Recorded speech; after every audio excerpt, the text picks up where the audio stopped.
Hi guys, તો અત્યારે અમે જઈએ છીએ માસીના ઘરે, કેમ કે થોડું કામ છે આપને એટલા માટે. તો કાલે આવી હતી વરસાદ, એના કારણે અહીંયા પાણી બધું ભરેલું હતું, બટ આપે એને પાર કરી અને આપે નીકળી ગયા માસીના ઘરે જવા.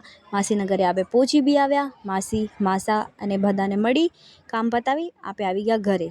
તો હું લઈ આવી હતી આઈસ્ક્રીમ, અને મમ્મીની આઈસ્ક્રીમ છે ફ્રીજમાં. તો મમ્મી એની આઈસ્ક્રીમ નીકાળે છે ફ્રીજમાંથી. તો મારી આઈસ્ક્રીમ બહુ જ મસ્ત છે અને મમ્મીની આઈસ્ક્રીમ પીગળી ગઈ છે, કેમ કે કાલે લાઇટ નથી એટલા માટે. તો મમ્મી ચમચીથી ખાય છે એની આઈસ્ક્રીમ. અને બસ એટલામાં આપે કરવા માંડી ગયા કામ, કેમ કે કામ કરવું બી જરૂરી છે. કામ થઈ ગયું એટલે આપે જઈએ છીએ આપણું સામાન લઈને મામાના ઘરે, કેમ કે મામાના ઘરે છે પ્રોગ્રામ, એટલે કે નવા વાસનો પ્રોગ્રામ છે નખત્રાણા. તો બસ આપે જઈએ છીએ ત્યાં. તો મામાના ઘરે આવી ગયા છીએ. માસી માસા અને દીદીને એ બી બધા આવી ગયા છે. તો બધાને મળી અને રેણ કરી અને આપે જોઈએ છીએ મામાના ઘરે ગાર્ડન. જોકે એને થોડુંક ગાર્ડન કર્યું છે, તો આપે બી જોઈ લઈએ કે શું છે.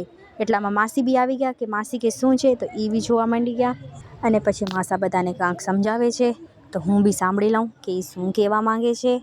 અને હવે આપણે આવી ગયા છીએ જમવા માટે, કેમ કે જમવાનું થઈ ગયું હતું. બિકોઝ કે લાઇટ હાલી જશે રાતે, એના કારણે જલ્દી જમવાનું હતું અને લાઈન બી બહુ જ બધી હતી. તો આપણી પ્લેટમાં આવી ગયું છે જમવાનું. તો બસ જમીએ અને પછી આપણે જઈશું સભા મંડપ જોવા, કેમ કે કાલે અહીંયા પ્રોગ્રામ છે. તો આપણે બી નિહાળશું અને તમને બી બતાવીશ. તો બસ થોડીક વાર અહીંયા જોઈ અને આપણે જઈએ છીએ ઘરે. તો આપણા બ્લોગને આપણે અહીંયા જ કરીએ એન્ડ. બાય.